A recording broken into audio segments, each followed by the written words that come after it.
주 하나님 감사합니다. 오늘도 이렇게 주님께 믿음으로 온전히 걷기를 원하는 귀한 찬미로 영광을 올리게 하시니 감사합니다. 하나님, 이 어두운 세상 가운데 주의 백성들이 예수 그리스도의 그 은혜에 감동되고 강건되어서 언제나 믿음으로 걸을 수 있도록 도와주시기를 원하고 바랍니다. 이 시간에 또한 하나님의 말씀이 선포되는 시간입니다. 우리를 살리는 것은 복음밖에 없다 하셨으니 오늘도 주의 백성들이 그 마음을 겸손하게 하고 또 옥토로 예비하여서 주님께서 우리에게 친히 주시는 이 귀한 음성을 듣고 살아나게 하시며 생동력이 넘치게 하시며 세상을 변화시키는 그런 주님의 일꾼들이 되게 해주시기를 원하고 바랍니다. 우리 자신부터가 이 말씀으로 충만한 그런 기쁨과 감동과 감사를 누리는 시간이 되게 하여 주옵소서. 종은 감추시고 오직 하나님의 말씀이 온전히 증언되기를 바라오며 살아계신 예수 그리스도 이름으로 기도 올려옵나이다. 아멘.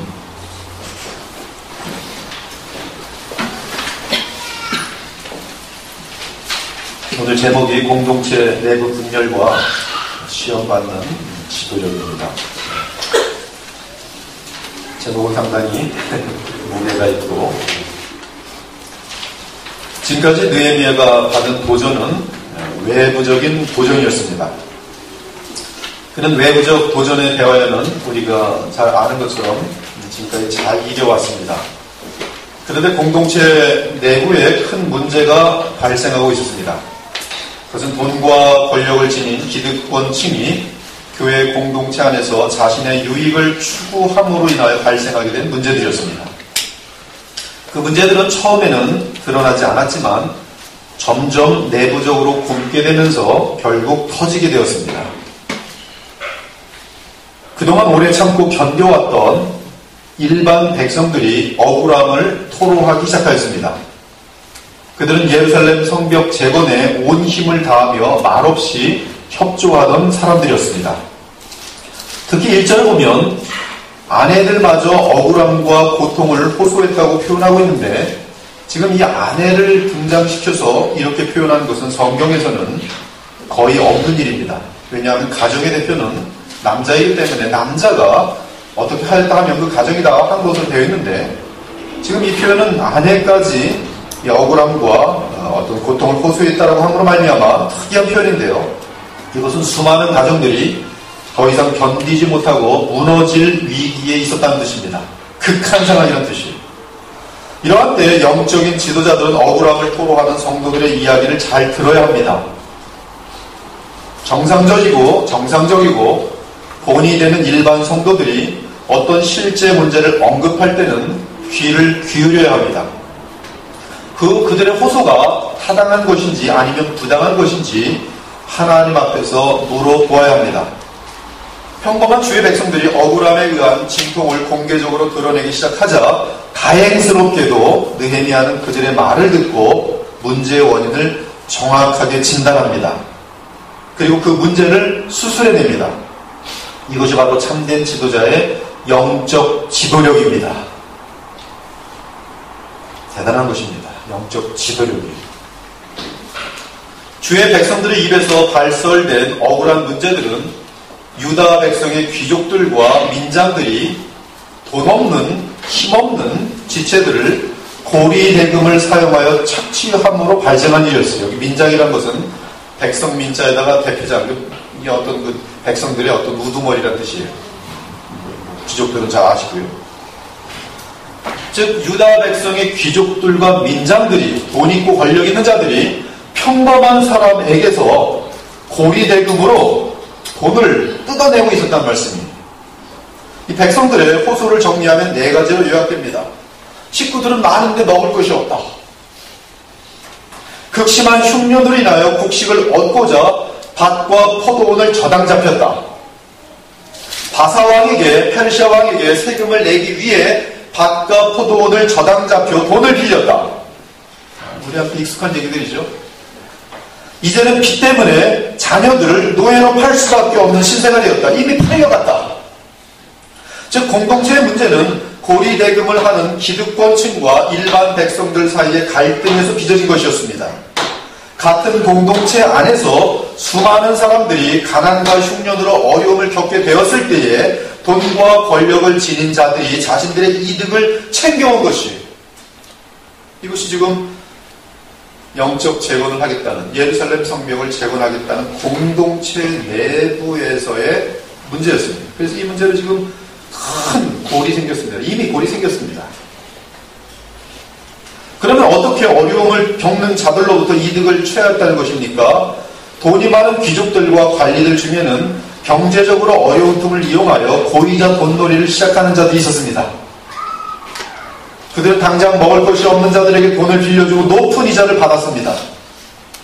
지금 한국에 보니까 텔레비전을 보면은 거의 다 대출 광고가 쉬지 않고 나옵니다. 근데 그 대출 광고에 싹 지나가는 이자 금리를 보면 보통 16점 얼마에서부터 23점까지가 이렇게 돼 있어요. 엄청나게 높을 것. 근데 사람들이 급하니까 일단 대출을 하죠. 그러나서 이 고리가 또 챙겨주고 또 빚이 되고 또 이게 고비가 또 늘어나고 계속 가난할 수밖에 없는 것이죠. 근데 지금 이 공동체 내에서 지금 고의자를 받는 사람들이 지금 있었습니다.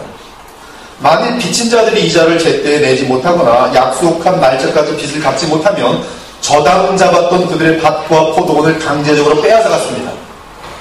마침내 아무것도 남지 않은 일반 백성들은 그들의 자녀를 노예로 팔게 되었습니다. 이때 노예를 산 사람은 누가 이 이자들의 지금 이 아무것도 없는 먹을 것도 없는 이자들로부터 노예로 이 자녀들을 사는가? 귀족들과 민장들이었습니다. 그리고 이 귀족들과 민장들은 노예로 산 이들을 또다시 폭리를 취해서 이방 나라에 팔았습니다. 그것이 지금 이 내용에 전개되는 내용이라고 보면서 그들은 같은 하나님의 백성이면서도 돈에 대해서는 전혀 자비를 베풀지 않았던 것입니다. 이렇게 하여 어려운 상황 속에서 자기 것을 먼저 챙기는 기득권층과 그들에 대해 경계함에 미워하는 형제들 사이에 불화와 괴리감과 위화감이 조성되었습니다. 그런데 지금 이러한 사건이 발생한 배경은 다 함께 성벽 재건을 진행하고 있는 상황이라는 점입니다. 즉 다 함께 영적 재건을 하는 와중에 공동체가 기득권과 일반층으로 나뉘게 되면서 다시는 돌이킬 수 없는 미움과 분열이 터질 순간이 다가오고 있었습니다. 뻥하고 터지면 이건 무슨 엄청난 이 군중들의 이 속에 있었던 것이 터지면서 문제는 엄청나게 위험해집니다. 이에 느헤미야의 지도력은 대단히 위험한 위기 상황에 봉착하게 되었습니다. 5절에 기록된 일반 유다 백성들의 한탄을 들어보면 한번 5절을 보십시오. 지금까지 참으면서 성벽 재건을 해오던 지체들이 이제는 모든 것을 다 포기하고 절망 가운데 있는 것을 발견할 수 있습니다. 그들에게는 더 이상 아무런 소망이 없어 보입니다. 우리 딸 중에 벌써 종된 자가 있으나 종은 노예죠. 노예로 팔려갔어요. 우리의 밭과 포도원이 이미 남은 것이 되었으니 남의 것이 되었으니 아무것도 없어요. 애들도 다 팔려갔을 뿐만 아니라 이 정말 음식을 먹자니 또 데려오려면 밭이라도 있고 뭐가 있어야 되는데 아무것도 재산도 없고 이 자녀들도 다 노예로 팔아버렸습니다. 우리에게는 아무런 힘이 없다. 이제 아무것도 없어요. 공동체를 위한 재건도 중요하지만 당장 가족이 무너졌는데 무슨 힘을 가지고 성벽 재건을 하며 무슨 의욕으로 영적 재건을 일으키겠습니까? 가정이 파탄이 나서 그들의 경제력은 이미 파산되었고 자녀들은 노예로 팔려 가족이 뿔뿔이 흩어졌으니 귀족들과 민장들을 향한 분노는 대단한 것이었어요.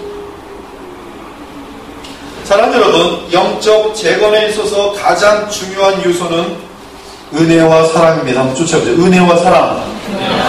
그것이 영적 재건의 가장 중요한 요소예요. 은혜와 사랑을 모르는 자들은 영적 재건을 방해하는 방해꾼이 됩니다. 그들은 탐욕에 눈과 마음이 가려지면서 자신들이 무엇을 잘못하고 있는지 깨닫지 못합니다. 바벨론 포로로부터 예루살렘으로 돌아온 유대인들은 사실 거지로 돌아와야 마땅했습니다. 이 세상에서 포로에서 돌아온 민족 가운데 부요하게 돌아오는 그런 포로를 본 적이 있습니까? 근데 유대 민족들은 언제나 포로에서 돌아올 때 보면 엄청난 재산을 마차에다 싣고 오는 것을 발견할 수 있어요. 애굽에서도 출애굽을 할 때 여러분 그들 손에는 금과 보석과 먹을 것과 잔뜩하고 이렇게 나오는 것을 보게 됩니다. 애굽의 장자가 죽게 되면서 이 사람들 빨리 내보내려면 뭔가 좋은 것들을 다 줘서 내보낼 거예요. 그렇지 않으면 우리가 다 멸망할 것 같아요. 이 바벨론 포로에서도 마찬가지입니다. 하나님께서는 이스라엘 백성들이 포로에서 고향으로 돌아가는데 부자로 만들어 돌려보낸 것을 우리 성경에서 발견할 수 있습니다. 하나님께서는 바벨론 포로로부터 예루살렘으로 돌아간 주의 백성들에게 크신 자비와 은혜를 베푸셨습니다. 하나님께서는 바사왕 고레스의 마음을 주관하여 그들이 예루살렘으로 돌아갈 때에 예루살렘 성전을 재건할 수 있도록 많은 재산을 가지고 돌아가도록 섭리하시고 복을 베푸셨어요.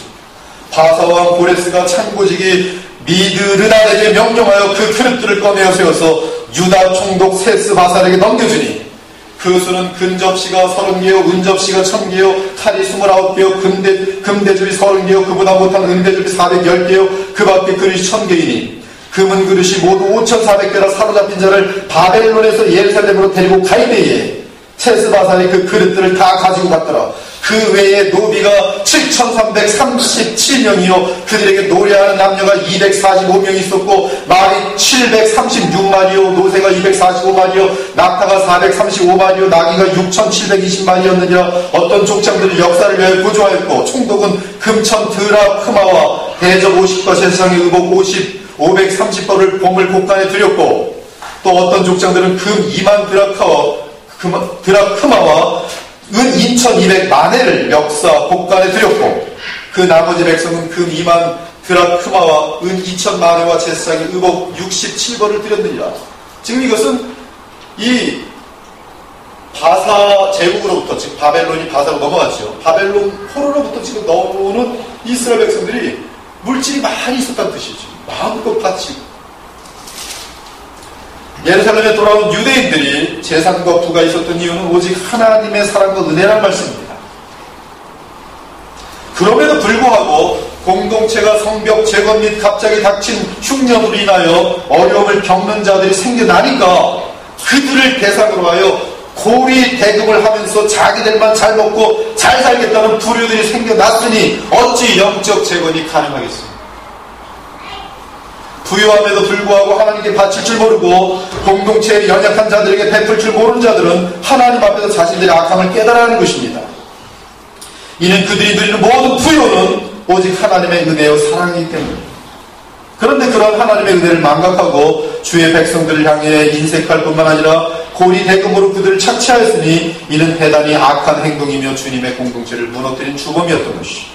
오늘 본문에서는 영적 재건을 무너뜨리는 주범이 고리대금을 통해 부를 축적하려는 귀족들과 민장들이었지만 일반적으로 영적인 공동체인 교회를 무너뜨린 주범은 자기 영광을 구하는 자들입니다.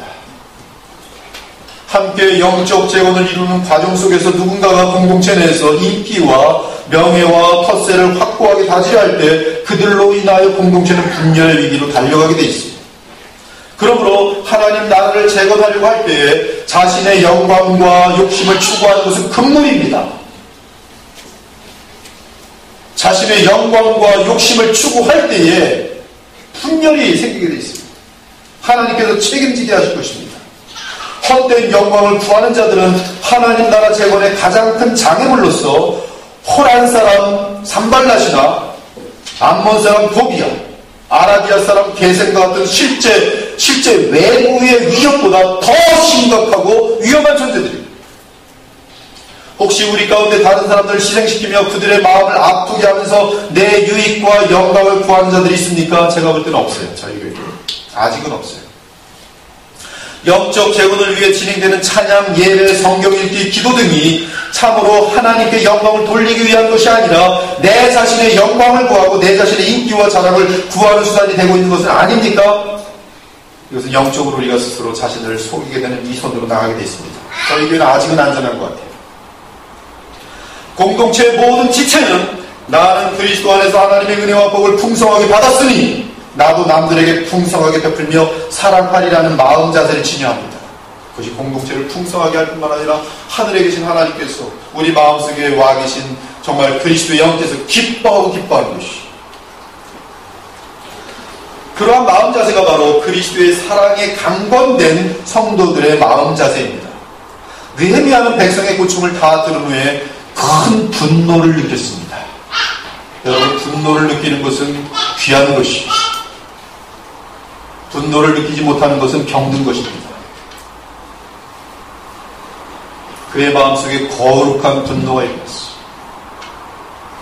그가 분노한 이유는 귀족들과 민장들이 하나님의 율법을 노골적으로 어김으로써, 중요한 것은 이 사람이 이 사람 때문에 피해를 보았다, 그런 도덕적인 개념이 아닙니다. 귀족들과 민장들이 하나님의 법을 노골적으로 어겼다는 것입니다. 그러므로 말미암아 공동체의 고통과 분열과 상처를 가져왔습니다. 율법이 말씀합니다. 내 형제가 가난하게 되어 빈손으로 내 곁에 있거든 너는 그를 도와 거류민이나 동거인처럼 너와 함께 생활하게 하되 너는 그에게 이자를 받지 말고, 지금 이 유대인들을 향한 모세의 율법이죠. 너는 그에게 이자를 받지 말고 내 하나님을 경외하며 내 형제로 너와 함께 생활하게 할 것입니다. 너는 그에게 이자를 위하여 돈을 꾸어주지 말고 이익을 위하여 내 양식을 꾸어주지 말라. 나는 너의 하나님이 되며 또 가나안 땅을 너희에게 주려고 애굽 땅에서 너희를 인도하는 너희의 하나님이 여호와니라. 너와 함께 있는 내 형제가 가난하게 되어 내게 몸이 팔리거든 너는 그를 노예처럼 부리지 말고 품꾼이나 동거인같이 함께 있게 하여 10년까지 너를 섬기게 하라. 그때는 그와 그의 자녀가 함께 내게서 떠나 그의 가족과 그의 조상의 기업으로 돌아가게 되리라.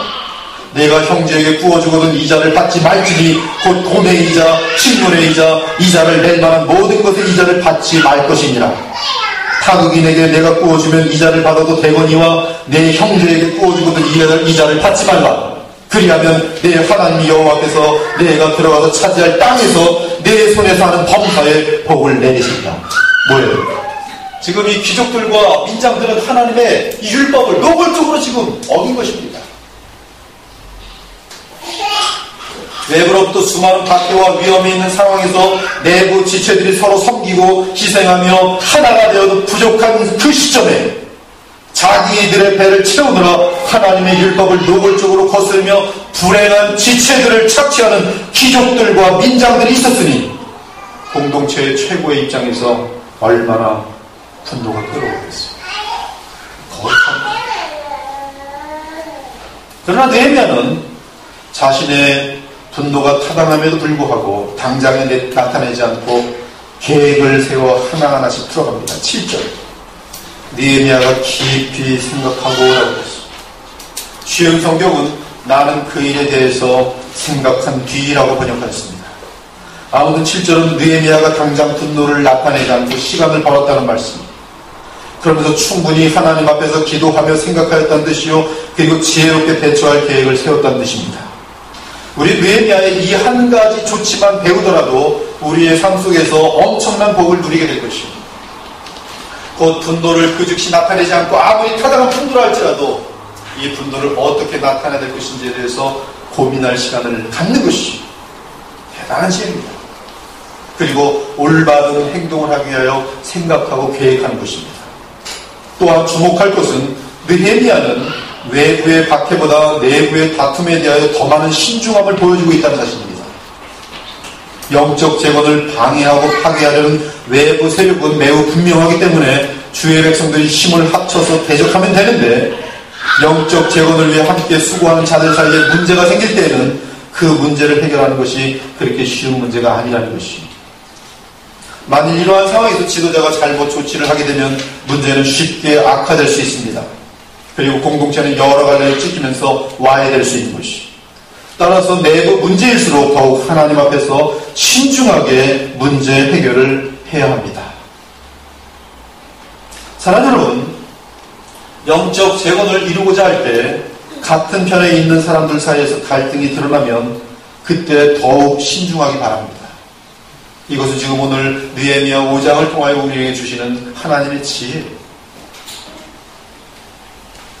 감정이나 혈기로 대하면 절대 안 됩니다. 성도들 간의 갈등은 기도 가운데 계획하고 지혜롭고 조심스럽게 다루어야 합니다. 가정에서도 마찬가지. 영적 재건을 이루고자 할 때에 대단히 어려운 일이 찾아오게 돼 있어요. 의견이 틀린 일들이 찾아오게 돼 있어요. 입장이 틀린 일들이 찾아오게 돼 있어요. 영적 재건을 하려 하지 않을 때는 그런 일들이 발생하지 않는데, 영적 재건을 하려 할 때는 마귀는 안팎으로 역사하기 때문입니다. 그때가 가장 큰 위기예요. 믿음이 좋아 보이는 가정인데 내부에서 분열이 생깁니다. 그러한 때에 내 남편이기 때문에, 내 아내이기 때문에, 내 부모이기 때문에, 내 자녀이기 때문에 내 감정대로 아무렇게나 멋대로 대화했다가는 큰 갈등이 빚어지면서 가정의 영적 재건은 물거품이 될 수 있습니다. 따라서 가정이든 교회이든 내부의 같은 편끼리 갈등이 생길 때는 대단히 조심해야 돼요. 느헤미야처럼. 지혜입니다. 느헤미야는 많은 기도를 통해 생각을 정리한 후에 당장 귀족들과 민장들을 만나 꾸짖었습니다. 그리고 그들의 행동은 하나님 앞에 죄가 되며 나아가 공동체의 어려움을 가져오는 문제가 된다는 사실을 정확하게 지적하여 주셨어요. 너희가 각기 형제에게 높은 이자를 취하는도다.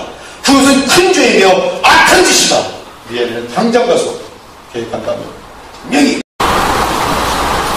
그 느헤미야는 고리대금의 피해자인 일반 백성들과 채권자들을 한 자리에 다 모은 다음에 공식적인 모임을 열었습니다.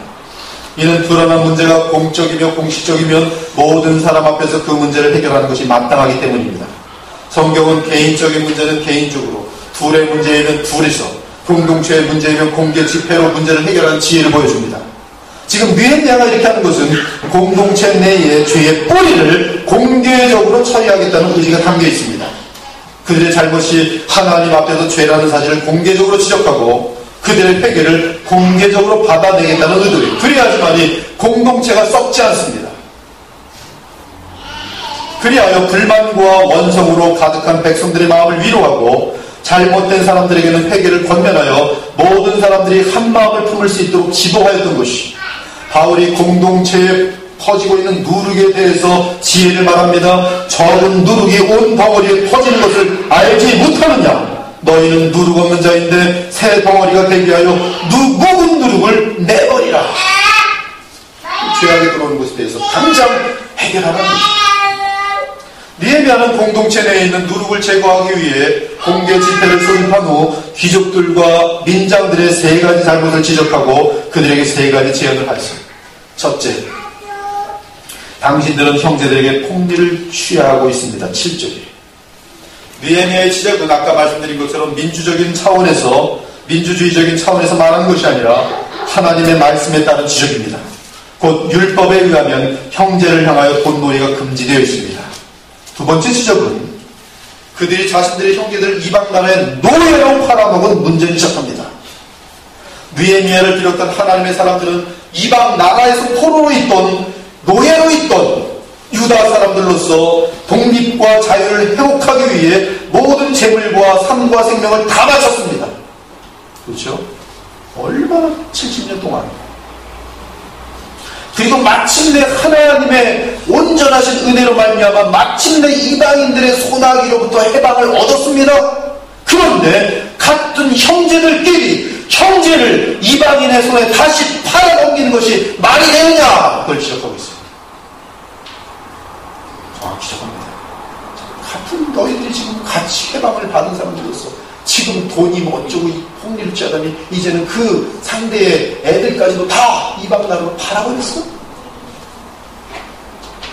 세 번째 지적은 너희들의 이기적인 행위로 인하여 주의 백성들이, 이 공동체가 이방인의 조롱거리가 된다는 사실을 적혔습니다. 9절. 이방 사람들이 얼마나 귀족들과 민장들의 행위에 대해서 조롱하겠습니까? 그런 사건이 발생하는 이 교회 공동체, 하나님 나라 백성의 공동체를 향하여 밖에서 얼마나 끼득거리며 좋아했겠어요. 바벨론 및 바사 제국으로부터 독립하여서 예루살렘 성벽을 쌓는다고 거꾸로 돌아가더니 이제는 자기 형제들을 노예로 이방 나라로 팔아먹어. 그런 도둑놈들이 어디 있어? 뭐 교회를 세운다 그러더니 아주 뿔뿔이 서로 찍고 때리고 망하는 모습을 보면서 마음껏 욕하는 것이, 나쁜 놈들 같으니라고 마음껏 욕하는 거예요. 이방 사람들. 이제 보니 자기들끼리 문제가 생겼구먼. 그러고도 무슨 예루살렘 성벽을 재건한다고? 지나가는 개나 소나 다 얻겠다. 그러면서도 자기들이 무슨 하나님의 택한 백성이란다고 나쁜 욕하는 느헤미야는 이렇게 세 가지를 지적한 후에 그들에게 묻습니다. 대단히 중요한 질문입니다. 당신들에게 하나님을 경외하는 마음과 삶이 어디 있습니까? 9절.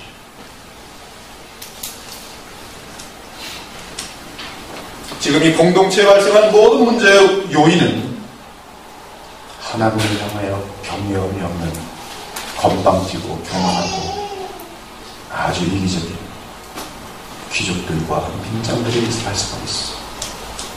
하나님을 경외함이 어디 있느냐. 이 세 가지를 지적하자 그들은 아무런 답변을 하지 못합니다. 사실 모든 회중들 앞에서 얼마나 부끄러운지 몰라요. 하나님의 율법에 의해서도 그들은 죄를 범한 것이 드러났고, 또한 포로에서 자유하게 해주신 하나님의 은혜를 저버린 자들로 드러났고, 그들에게 풍성함을 주신 하나님의 사랑에도 위배되었고, 나아가 이방인의 빛이 되어야 할 주의 백성들이 도리어 이방인들에게 조롱과 비방까지 제공을 받았다는 사실을 충분히 인식하게 되었을 것이죠. 특히 유다 백성의 영적 재원을 회방해오던 산발랏과 도비아와 게셈과 같은 주변 원수들이 이 사실을 알았다면 얼마나 고소하게 생각하겠어요. 따라서 자기 동포를 대상으로 고리대금 사업을 했던 귀족들과 민장들은 부끄러운 가운데 아무런 말도 못하고 고개를 숙이게 되었습니다. 사랑하는 여러분, 하나님의 백성들은 이방 사람들의 비방을 생각하며 행동에 신중해야 합니다. 우리가 행동하는 것이 이방 사람들의 양심이 볼 때도 악한 짓이면 그것은 결단코 크리스찬으로서 해서는 안 돼요. 바로 그것이 하나님을 경외함이 없는 행동입니다. 하나님을 업신여기는 것이.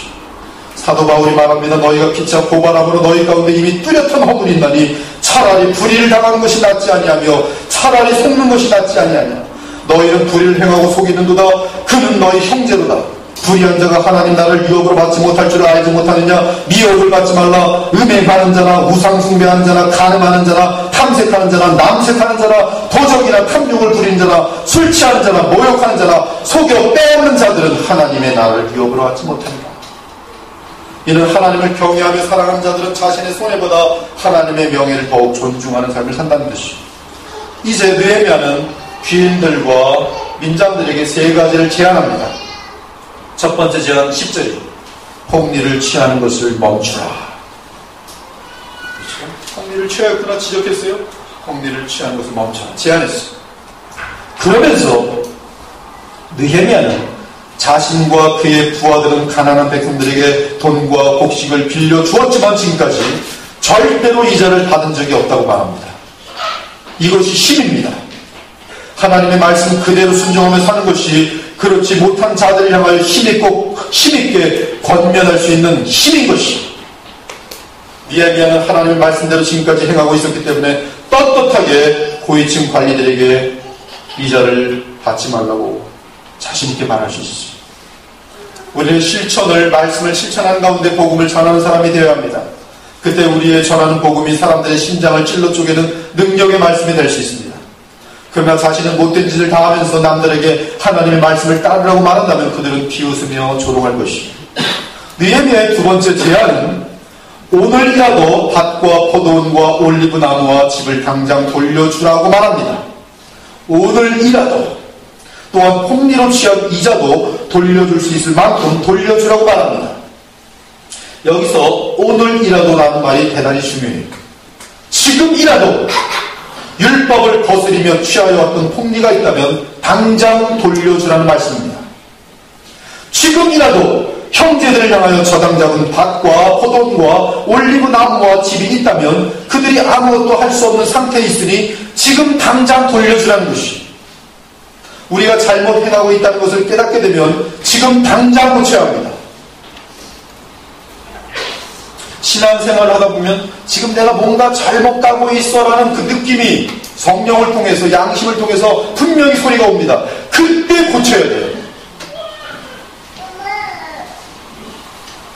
그렇지 않고 다음에 고치겠다고 생각하는 자는 하나님께서 더 강한 매로 때리기 전에는 죽는 그날까지 자신의 잘못된 행동을 고치지 않습니다. 안 고쳐요. 오늘 고치지 않으면 내일 가서 더 약해지고요. 그 다음날은 이제 잊어먹습니다. 그리고 잘못된 습성을 다시 밀고 나가요. 하나님이 그냥 내버려 두시면 그런 죽는 그날까지 그의 양심은, 신앙 양심은 점점 마비되면서 아주 악한 존재가 되는 것이죠. 그러니까 오늘이 여러분 신앙의 세계에 있어서 가장 위대한 단어는 now, 지금이에요. 지금 변화된 사람은 내일도 변화되어서 계속 영적인 성장을 하고 있습니다.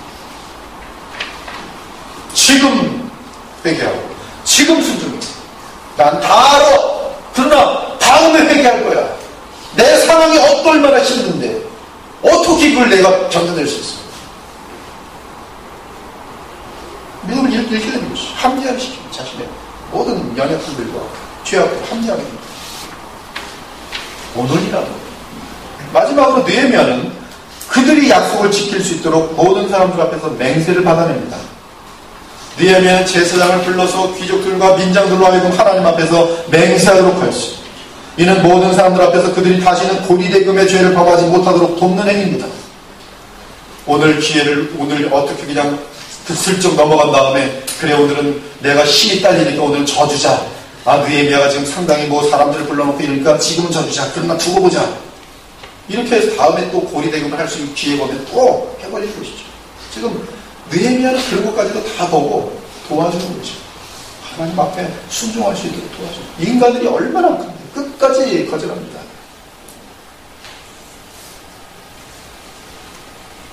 그들의 맹세는 이웃 간의 약속일 뿐만 아니라 나아가 하나님과의 맹세임을 분명하게 하였습니다. 따라서 그들이 이 맹세를 어길 경우 하나님께서는 그들의 집과 산업을 털어버리셔서 빈털터리가 되게 하실 것입니다. 느헤미야는 이 부분을 분명하게 하고 그들에게 선포합니다. 이에 모든 회중이 아멘으로 화답하였습니다. 그 온 회중은 어떤 강건적인 힘에 의해서 순종하였습니다. 오늘 14절의 끝은 다들 순종하였다고 되어 있습니다. 더 이상 고리대금을 챙기는 채권자와 억울함을 호소하는 채무자가 사라지게 되었습니다. 그들은 하나님의 은혜와 사랑 앞에서 하나가 되었습니다. 얼마나 위대한 일입니까? 방금 전까지 전쟁이 날 뻔한데 지금 이 사건에 의해서 피 하나 흘리지 않고 다 하나가 되었습니다. 꾸짖기 위해 시작된 모임이 한마음으로 하나님을 높이는 자리가 되었고 제대신 화관을 방금까지는 정말 자신의 자녀들을 노예로 보낸 그 사람들의 눈물과 괴로움과 고통과 이 한이 맺혀 있는데 이제는 이제 그 돈 많은 사람들이 함께 하나가 되면서 도와줄 것이며 함께 한마음이 됐으니 얼마나 기쁘겠습니까? 제대신 화관을 근심 대신 찬송의 옷을 입혀주는 하나님의 역사를 맛보는 자리가 되었습니다. 백성들의 원망이 하나님을 향한 찬송으로 바뀌어졌습니다. 모든 문제는 해결됐습니다. 따라서 공동체의 하나됨이 회복되었습니다. 오늘날 수많은 교회 공동체가 내부적인 문제로 무너지는 것을 보게 됩니다. 그래서 신자의 영향력은 가정에서도 떨어지고 사회와 직장에서도 떨어지고 있습니다. 지금 한국교회 법정에다 고소한 교회들이 한두 교회가 아닙니다. 법정에 가면 그냥 교회들의 고소 문제가 잔뜩 쌓여 있습니다. 다 재산 문제, 돈 문제. 오늘 본문은 말합니다. 오늘이라도 너부터 하나님 말씀을 철저히 순종하라. 다른 사람 보지 마십시오. 오늘이라도 그리스도의 교회부터 하나님 말씀을 철저하게 순종. 그러면 되는 것이죠. 예수님께서 친히 우리에게 부탁하십니다. 새 계명을 너희에게 주노니 서로 사랑하라. 내가 너희를 사랑한 것 같이 너희도 서로 사랑하라. 어떻게 하는 것이 새 계명입니까? 예수께서 나를 어떻게 사랑하시는지 알고 그 사랑대로 남은 나의 이웃들과 형제들을 사랑하는 것이 새 계명입니다. 너희가 서로 사랑하면 이로써 모든 사람이 너희가 내 제자인 줄 알리라. 내가 너희를 사랑한 것 같이 너희도 서로 사랑하라. 기준이 정확합니다. 예수님께서 나를 사랑하신 것 같이 나는 다른 사람들을 사랑해야 할 책임이 있어요. 그 사랑이 무엇입니까? 자신의 생명까지 다 던져주는 희생적인 사랑입니다. 그럼에도 불구하고 사랑하는 사랑입니다. 기다리며 기대하며 기도하며 기억하는 사랑입니다. 원수였을 때, 죄인 되었을 때, 연약할 때도 예수 그리스도께서는 나를 사랑하였습니다. 그러므로 나 또한 그 사람으로 다른 사람들을, 그 사람이 원수로 행할지라도, 그 사람이 많은 실수와 잘못을 할지라도, 그 사람이 죄악을 범할지라도 사랑할지라도, 그리하면 주께서 복된 하나됨과 열매를 허락하여 주십니다. 사랑하는 여러분, 오늘 우리는 자신도 모르는 사이에 형제들을 착취하게 된 귀족들과 민장들을 보았습니다. 그리고 그들의 탐욕과 자기 영광을 추구하는 어리석음 때문에 주님의 공동체가 얼마나 위험스러운 위기까지 처하게 되었는지 보았습니다. 또한 영적 재건을 위해 수고하던 모든 사람들에게 좌절과 탄식을 가져오는 것을 보았습니다. 또한 우리가 그릇된 길로 갈 때 가장 먼저 조롱하는 사람들은 이방인들인 것을 보았습니다. 즉 귀족들과 민장들의 행위는 이방 사람들이 보아도 악하고 그릇된 행위였던 것이죠. 따라서 이로 인하여 그리스도인들이 세상에서 조롱을 받는 것입니다. 그렇게 되면 교회 공동체는 이 세상에서 빛과 소금의 역할을 절대로 감당할 수 없습니다. 그것은 귀족들과 민장들로 인한 공동체의 분열이며 하나님을 경외함이 없는 자의 탐욕과 교만과 시기인 것이죠. 예수님께서 말씀하셨습니다. 너희는 세상의 소금이 만일 그 맛을 잃으면 무엇으로 짜게 하려? 후에는 아무 쓸데없어 다만 밖에 버려져 사람에게 밟힐 뿐입니다. 여러분, 이 말씀을 마음속 깊은 곳에 경고를 주십시오. 소금이 그 맛을 잃으면 아무런 의미 없고 세상 사람들에게 철저히 밟힙니다. 너희는 세상의 빛이라. 산 위에 있는 동네가 숨겨지지 못할 것이요 사람의 등불을 켜서 말 아래 두지 아니하고 등경 위에 두나니 이러므로 집안 모든 사람에게 빛입니다. 이같이 너희 빛이 사람 앞에 비치게 하여 그들로 너희의 착한 행실을 보고 하늘에 계신 너희 아버지께 영광을 돌리게 하여. 사랑하는 여러분, 우리는 이 세상의 빛과 소금입니다. 교회는 이 세상의 빛이며 소금입니다. 그러므로 그리스도인으로서의 삶의 기준을 세상에 맞추면 절대 안 됩니다. 우리는 주께서 원하시는 고상한 삶을 살기 위해 끊임없이 주 앞에 나와 하나님과 및 어린 양 보좌로부터 나오는 생명수를 마셔야 합니다. 그 생명수의 근원은 우리 주 예수 그리스도의 십자가의 구속이며 그분의 보혈입니다. 그러므로 쉬지 말고 주 예수 그리스도를 믿으며 그분과 연합하는 삶을 살아야 합니다. 그러할 때 우리에게 은혜와 사랑이 넘치면서 하나님께서 바라시는 고상하고 흠없는 온전한 성품과 삶을 이룸으로써 이 세상에서 빛과 소금이 역할을 넉넉히 감당하게 되는 것이죠. 우리 교회 내에는 오직 자기 영광을 추구하는 이러한 탐욕스러운 귀족들이나 민장은 없습니다. 그럼에도 우리는 영적 재건의 사업이 결코 만만하지 않다는 사실을 기억하면서 온 마음과 뜻을 다해야 할 것입니다. 만만하지 않아요. 사람들 많이 모으려면 연예인들 불러다가 꽹과리 치고 난리치는 사람들 모입니다.